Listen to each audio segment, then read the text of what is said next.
মমতার পুলিশ কোথায় দেখাতে হবে, কোথায় সক্রিয়তা দেখাতে হবে এখানে, কারণ ওটা মমতার নির্দেশিত পথে ওরা চলে।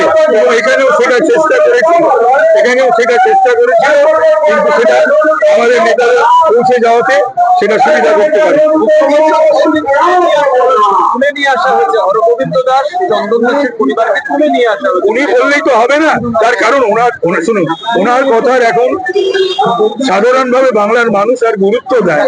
উনি অসত্য কথা ভীষণ বলেন, সত্য কথা খুব কম বলেনই না বললে চলে, আর বানিয়ে গল্প করে তৈরি করে যা পারেন তাই বলেন।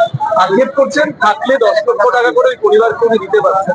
ঠিক আছে, ওনার টাকা তো রিফিউজ করেছে, তিলোত্তমার মা বাবাও রিফিউজ করেছে, অভয়ের মা বাবা রিফিউজ করেছে, আর এখানে হরগোবিন্দ দাসের স্ত্রী এবং চন্দন দাসের স্ত্রী তারা তো রিফিউজ করেছে। উনি কি ভাবেন সবাইকে টাকা দিয়ে কেনা যায়? খালি অর্থের কথা বলে, তাও তো ওনার নিজের অর্থ না।